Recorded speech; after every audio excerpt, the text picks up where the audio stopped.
सभा के हर छात्र और उनके अभिभावक और आए हुए अतिथिगण की ओर से सलाम करते हैं। मेरे दोस्तों, जब मैंने इस सभा को शुरू करने की कोशिश करी तो मेरे एक मीडिया के मित्र ने मुझसे पूछा, अंबर भाई, कहीं ये आम आदमी पार्टी का इफेक्ट तो नहीं है? कहीं ये आम आदमी पार्टी का इफेक्ट तो नहीं है? मैंने उन्हें मुस्कुरा के कोई जवाब नहीं दिया। लेकिन आज मैं इस मीडिया के भाई मेरे दोस्तों को इस मंच से जवाब देना चाहता हूं। मेरे भाई, ये किसी भी आम आदमी पार्टी या किसी पार्टी पॉलिटिक्स का इफेक्ट नहीं, ये व्हाट्सएप का इफेक्ट है, ये फेसबुक का इफेक्ट है, ये ग्लोबलाइजेशन का इफेक्ट है। ये इफेक्ट आज हमें एकजुट करके वहां ले जाएगा।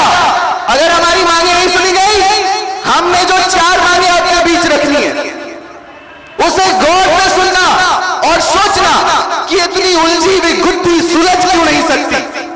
इतना उलझा के सिस्टम के बदलने के लिए एक शुरुआत है, एक लड़ाई है।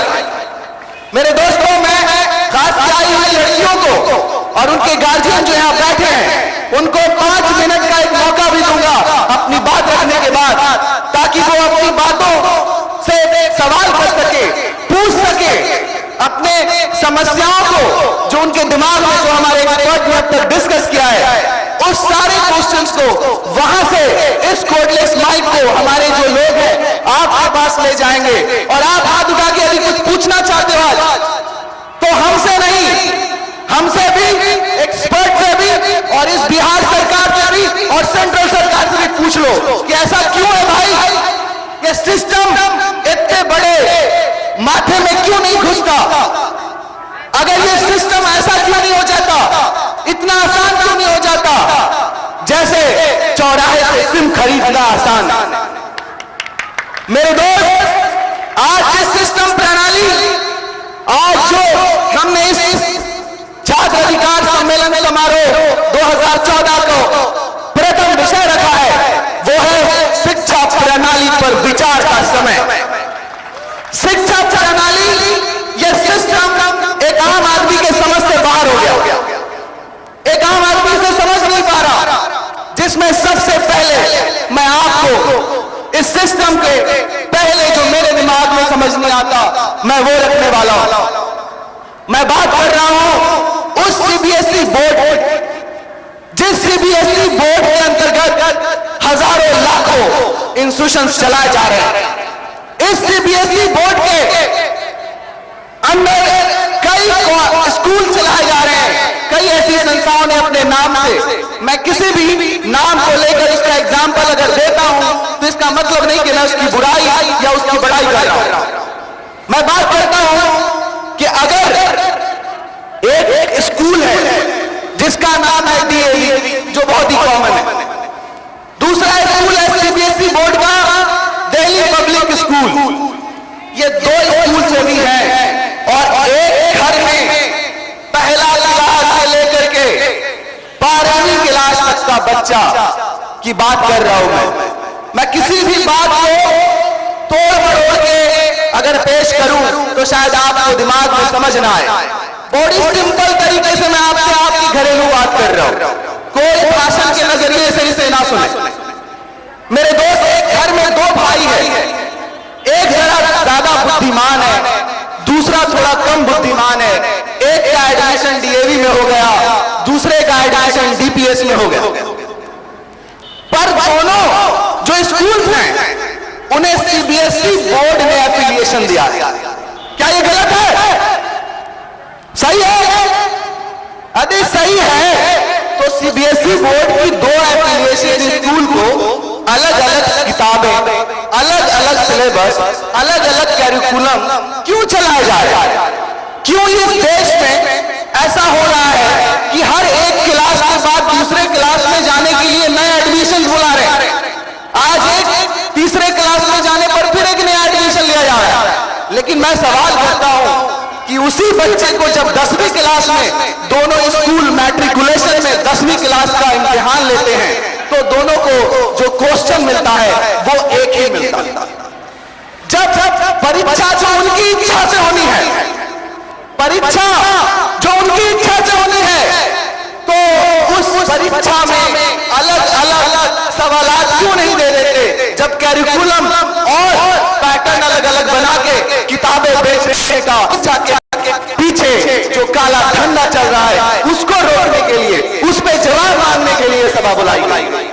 हमने ये बात और पहुंच के बोली है। मैं शो हाउस को तैयार हूं, किताबें कलेक्ट करके रखी हैं। मानो कि अगर 10 स्कूल है सीबीएसई के, तो 10 किताबें 10 पैटर्न है, पर 10वीं क्लास का क्वेश्चन एक है। मैं मांग करता हूं सेंट्रल गवर्नमेंट से, यदि सुधार सीबीएसई बोर्ड में कर सकते हैं तो कर दीजिए, क्योंकि अनेकता का ये देश नहीं है, ये एकता का देश है।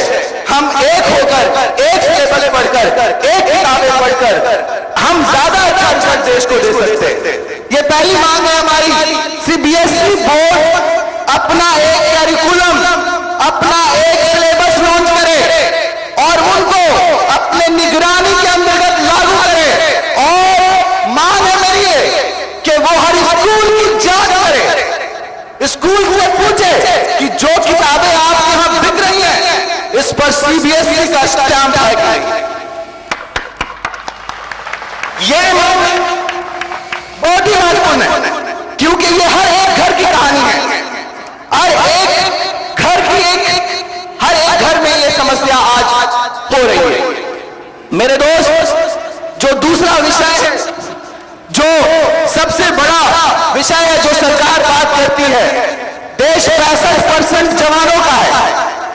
हर कोई अपने आज इलेक्शन के प्रचार में कह रहा है कि हम नौजवान सरकार लाएंगे, यूथ सरकार होगी। आज ये सिस्टम ने 14 लाख स्टूडेंट को ऐसे बरगलाया है, ऐसे धोखा दिया है, ऐसे समाज में इतना उलझा के एक पैटर्न को लाया है कि जिससे नौजवान के दिमाग में ये बात नहीं आती।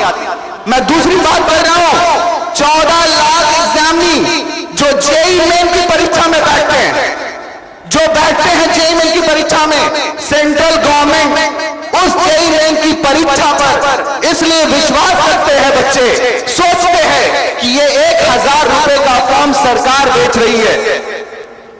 1000 को मल्टीप्लाई कर दो 14 लाख से, 1 अरब 40 करोड़ रुपया आता है सरकार का। 1 अरब 40 करोड़ रुपया के बाद एक काउंसलिंग पैटर्न बना दिया जाता है, जिसका नाम है सीसीबी काउंसलिंग बोर्ड। मेरे दोस्त, जो सीसीबी काउंसलिंग बोर्ड है वो सेंट्रल गवर्नमेंट की है, जो जेईई मेन एग्जाम है वो सेंट्रल गवर्नमेंट का है। इसलिए हमारा 14 लाख बच्चा भारत का इस विश्वास के साथ इस एग्जाम जाता है। ये बिल्कुल कहानी जैसा है।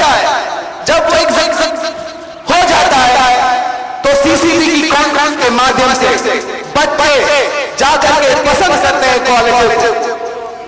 कॉलेज पसंद करने के बाद जब बच्चा कॉलेज पसंद करता है वेबसाइट पे, तो मैंने देखा 2012 और 2013 का एक नोटिस बोर्ड में, जहां जेईई मेन की काउंसलिंग की वेबसाइट पर, सीसीबी काउंसलिंग की वेबसाइट पर जो सब्जेक्ट है पेज नंबर 40 पर और पेज नंबर 41 पर आप जाके उसे देख सकते हैं।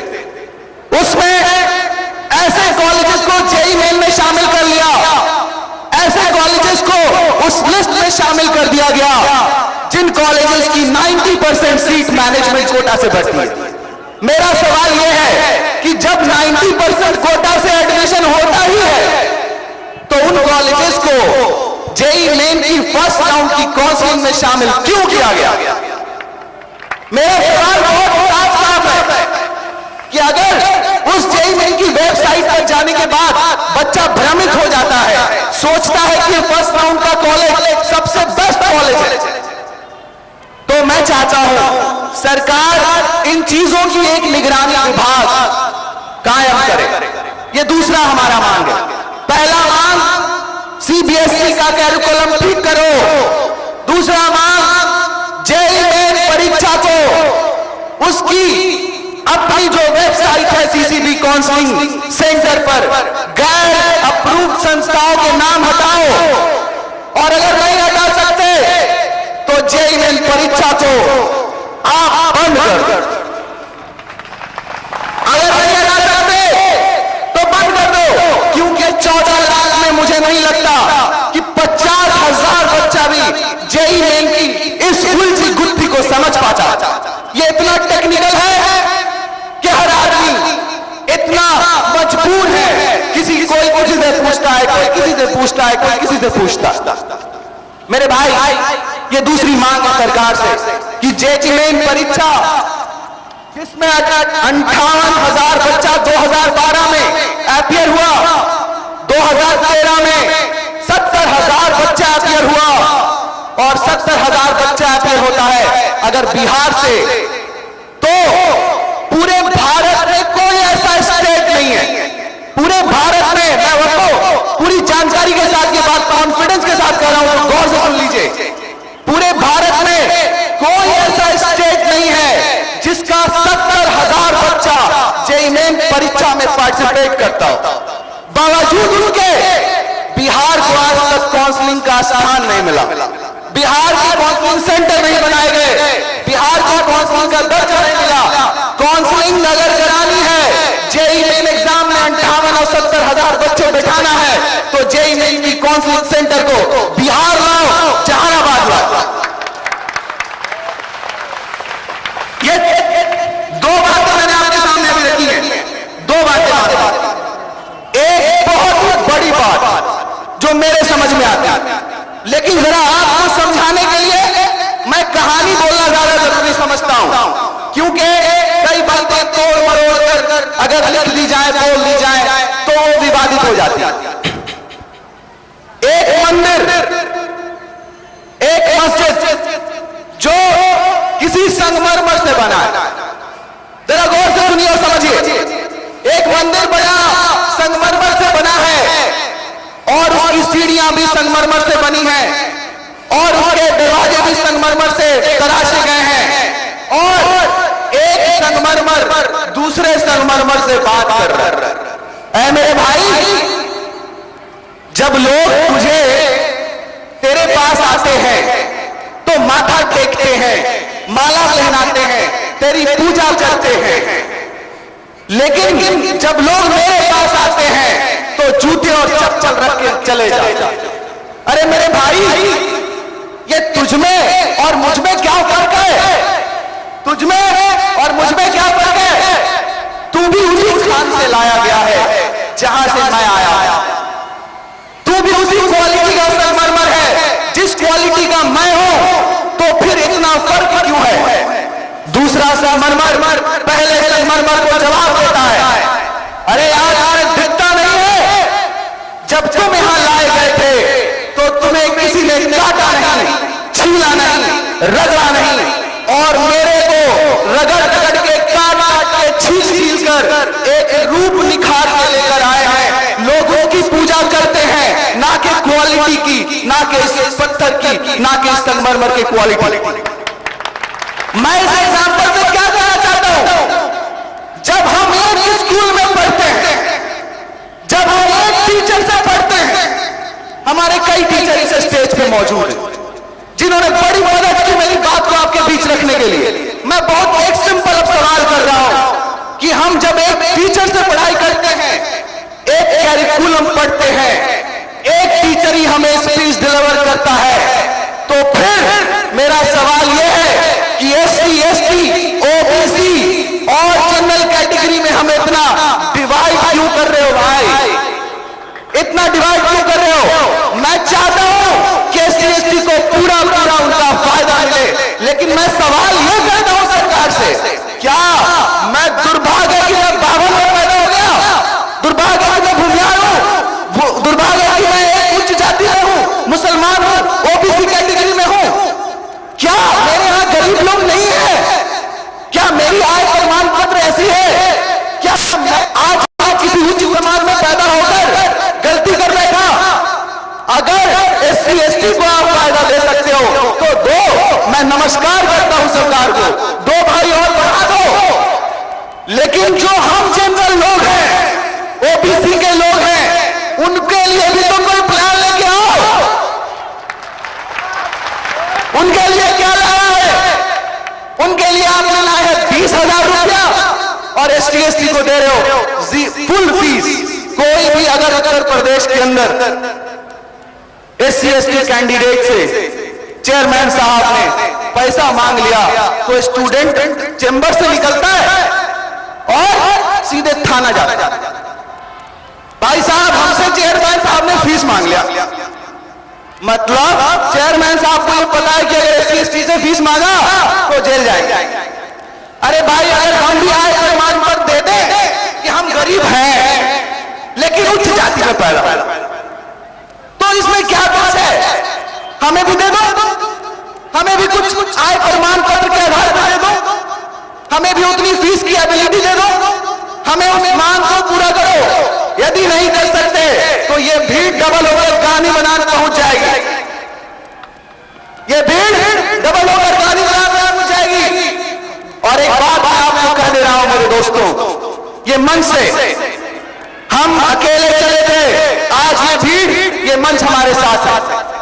मैं आपको एक बात कहना चाहता हूं कि जब किसी चादर में निजासत लग जाती है, नापाकी आ जाती है, गंदगी आ जाती है, तो उस निजासत, नापाकी और गंदगी को मिटाने के लिए अगर बड़े बड़े मौलवी साहब, बड़े बड़े गुरु, बड़े बड़े लोग उस पर भाषण और तकरीर करें तो वो निजासत, नापाकी और गंदगी दूर नहीं हो सकती।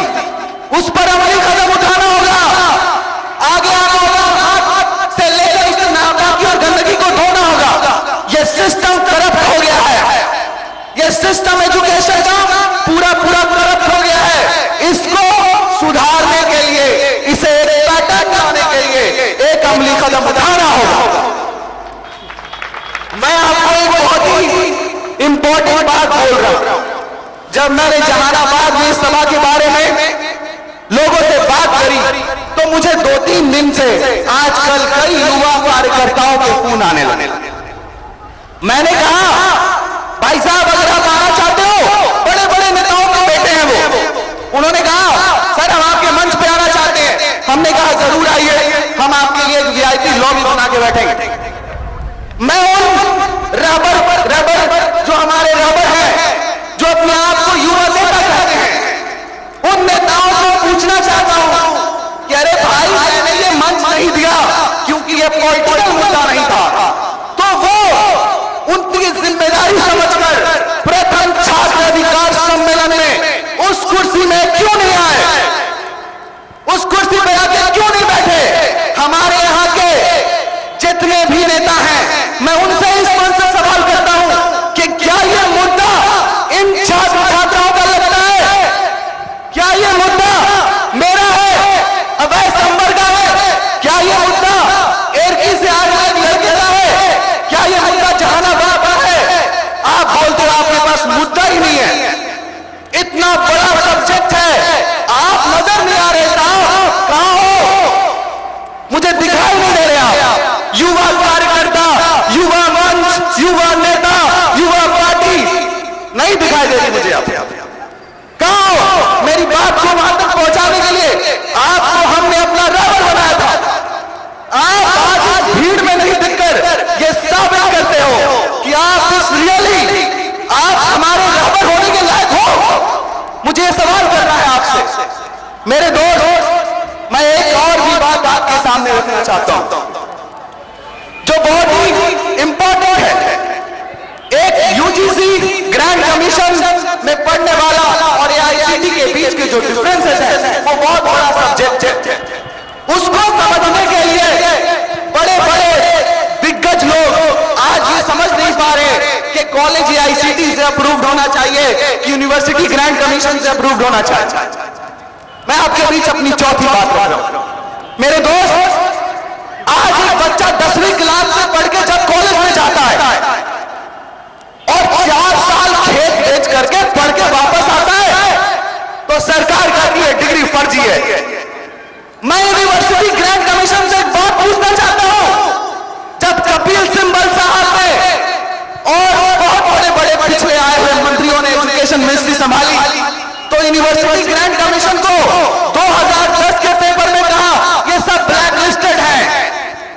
फिर उन्हीं ब्लैक लिस्टेड यूनिवर्सिटीज को जेईई मेन की पेज नंबर 40 और 41 पर रख के मुझे ये बता दो कि क्या ये गोरख धंधा नहीं है? आपको नहीं लगता ये आवाज, ये जो इतनी भीड़ है, ये सत्तू पिला के और लिट्टी खिला के नहीं बुलाई है साहब। ये भीड़ लिट्टी और सत्तू बांट के नहीं लाई है, ये भीड़ लाई है घर जा जाके बात करके।